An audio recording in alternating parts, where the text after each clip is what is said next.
I am Margarita Estrada, member of District 83's Omni-Pro Speakers Bureau. I am so excited to be delivering this workshop entitled Plenary Session on Hybrid Meetings, originally delivered on Tuesday, February 28th at 7 p.m. So let's take a look at what you need to do as part of your executive committees when considering a hybrid meeting. Ask yourself this question. Do the members of your club want to go hybrid? If the answer is yes, then continue on. Why do you want to go hybrid? What is your objective? Are you willing to put in the effort to make a hybrid club happen? What will attract outside members to join your club? Asking yourself this question lays the foundation. But remember, whether online or in person, the goal is to create a quality experience for both in-person and online members. Because I come from a marketing background and public relations background, I always think about the SWOT analysis, right? What is the SWOT analysis?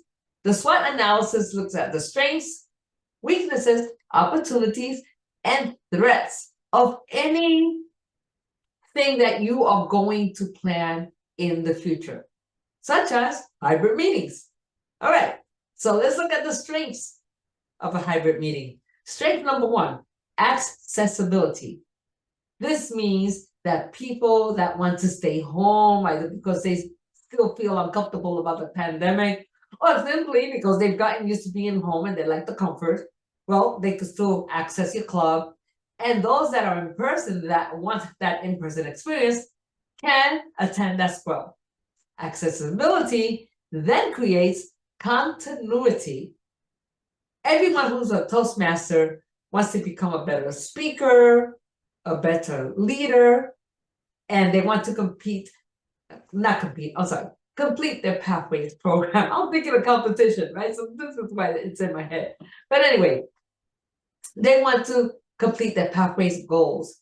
But what I found out is that members decide that they want to be Toastmasters after a while because they want to become better people. Those values of integrity, respect, service, and excellence become part of your core values. This is why people want to be Toastmasters. It adds value to your club. If you're accessible and if you create continuity, it adds value, the word gets around, and as a result, your club becomes larger, and it just creates a snowball effect going in a positive direction. What are the weaknesses of a hybrid club?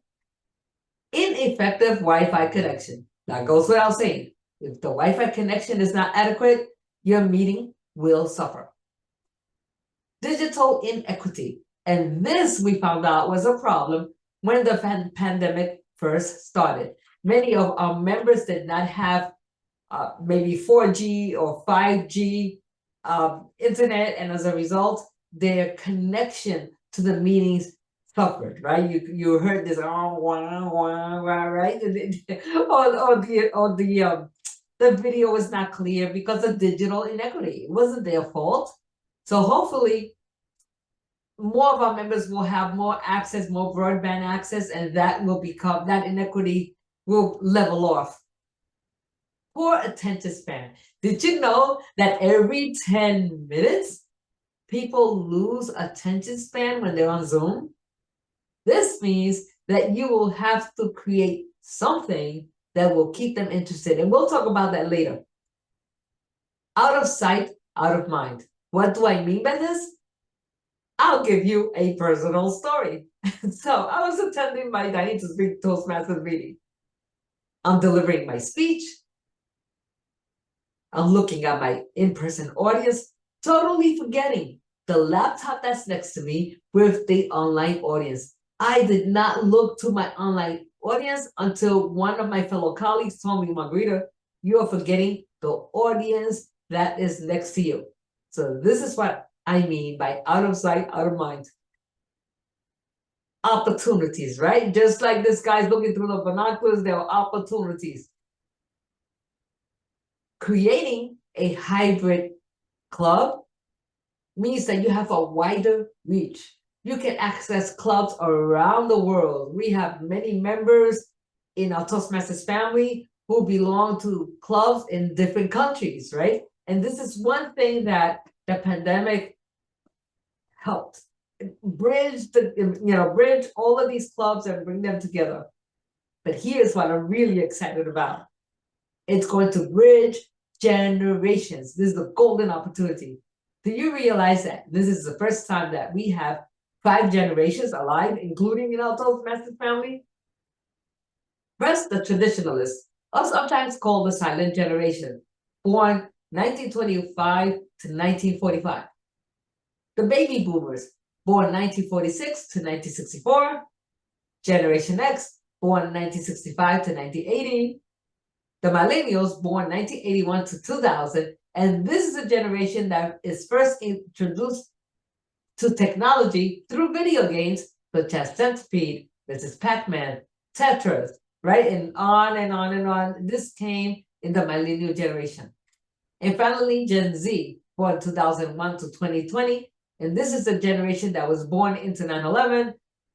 They are all tech. They know nothing about analog unless they decide to learn it for themselves later. And finally, threats. What are the threats to a hybrid meeting? First, the effect of another pandemic, because those people that were in person now have to come back online, which creates frustration, which in turn creates loss of former members or loss of new members, which in turn makes the locations, once everything go back to normal, charge even more money for the use of the space. And in fact, we found this out in my other club, Impact 21, when we went to the church that we used to meet at Agape Family Worship Center. They are not accepting anybody from the outside anymore since the pandemic. So all of us are going through these different changes, right? So now you have considered the SWOT analysis. So let's go on. It's time to find a location. Let's look at what's important when finding a location. First, you must make sure that it is accessible to everyone, right? It was all about access, which means those with disabilities, those with wheelchairs, right? Because everyone should be able to attend your meetings. Make sure that there's plenty of space for both members and potential members. Make sure that you have a good relationship with the management, right? It's important because in case you need any help, you want to know that they're accessible, that they're available. Make sure that they have excellent internet. If you are having your meetings in a place that has multiple rooms and they're all having access to the Wi-Fi, your meeting may suffer. So make sure that they have really good internet access. And also make sure that they have room for you to put the equipment that you will need to use. Now, some corporate clubs and libraries and so forth, they are already equipped. But for those places that are not, you have to make sure that they have room. What are the technology requirements for a hybrid meeting? Number 1, an online meeting platform such as Zoom. A webcam. In fact, right now I am using a webcam and I will show you later some recommendations. Webcams I feel are extremely important. What I mean by that is an external webcam. When I first started delivering workshops online, I thought that my laptop camera was enough. However, one of my friends gave me a smart TV. And when I looked at my videos in the smart TV, and your image is triple the size, you see all the pixelation of your image, and the sound is horrible. A microphone. If you're going to have a microphone, make sure you have one in the front and one in the back. The one in the front for the speakers, the one in the back or in the center of the table, if there's a table, so that you can pass it around. This way, you don't have to worry about that awkwardness, right? Of having to maybe like turn the laptop and so on. Speakers. If you're going to have speakers, make sure that they are separated from one another, because otherwise you're going to get feedback. It's going to sound horrible. And one very important thing, if you have two laptops going on, you have to shut off the video in one of them, because otherwise the feedback is horrible. A projector, screen, or television.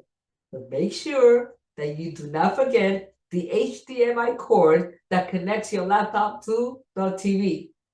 I've seen it happen. Don't forget the minor details.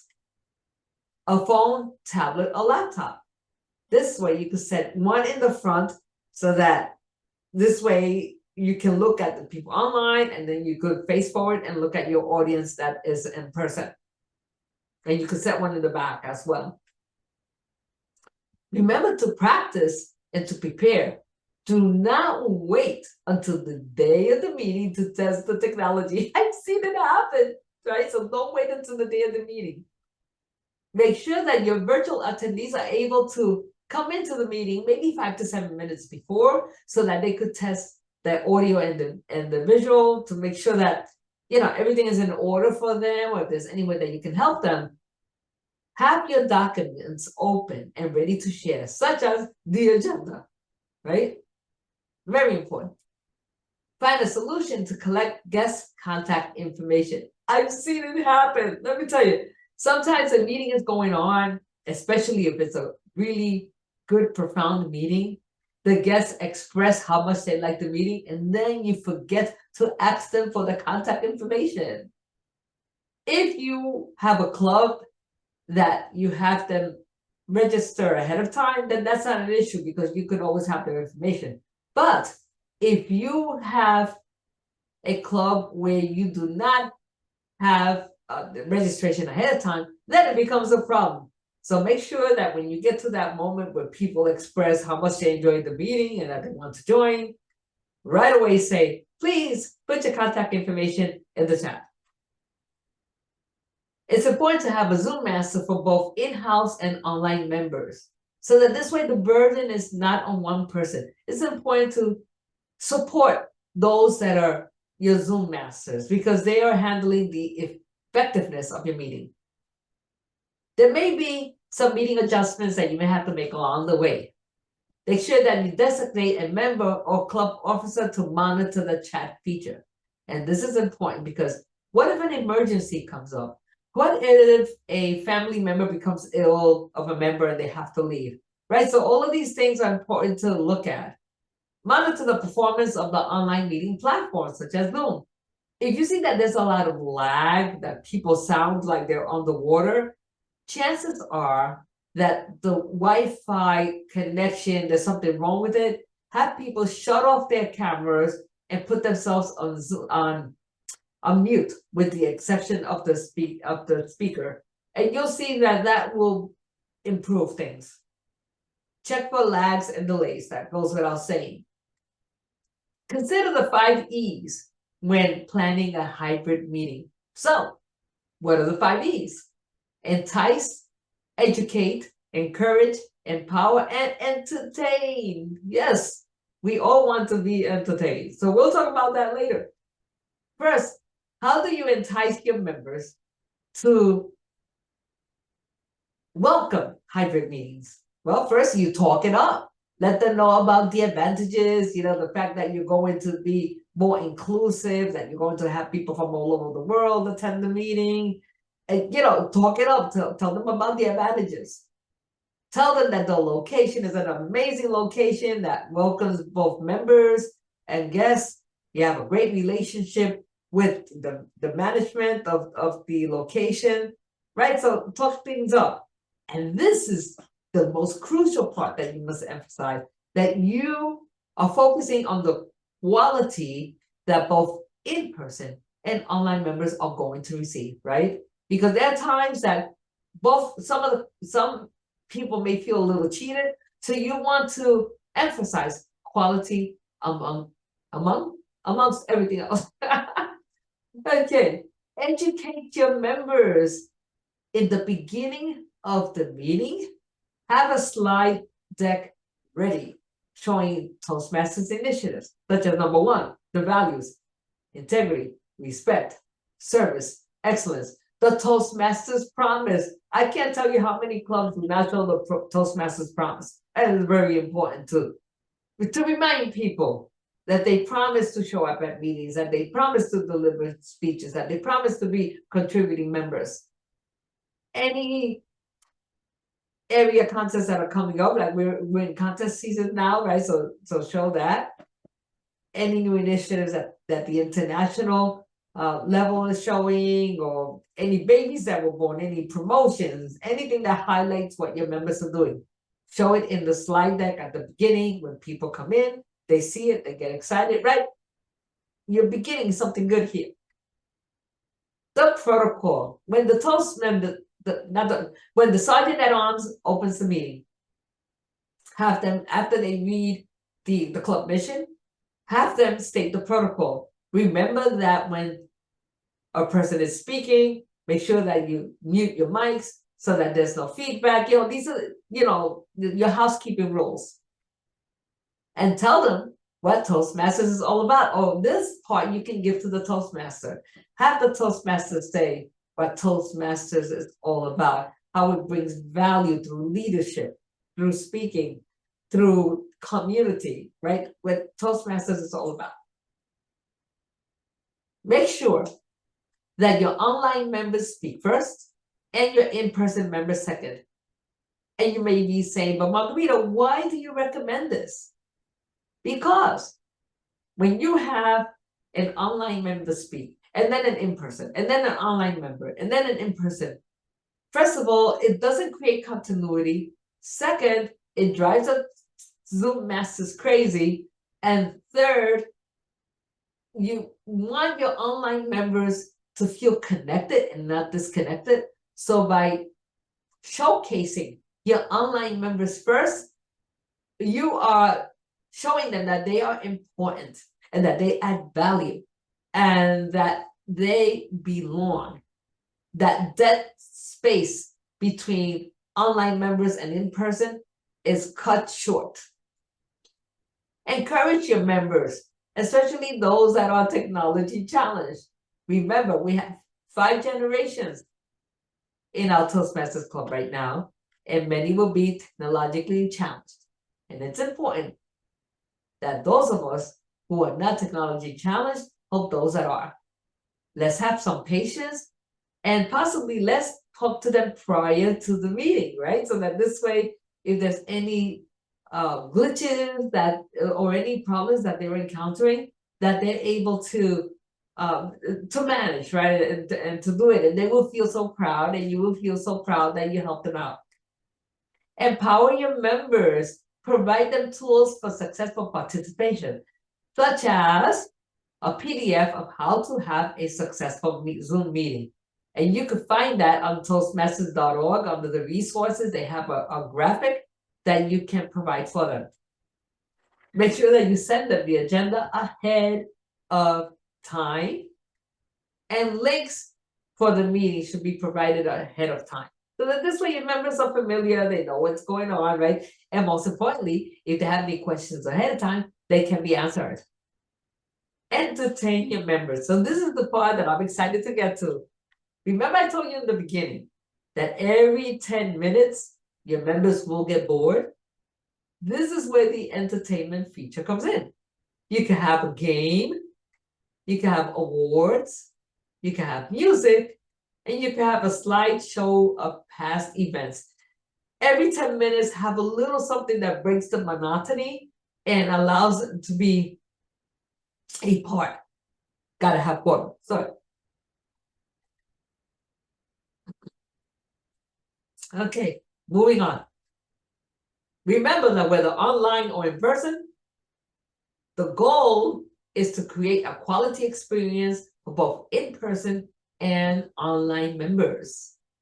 Now, I cannot answer the questions in this recording, obviously, but if you have any questions, you can connect with me on margarita@estradaprospeaker.com.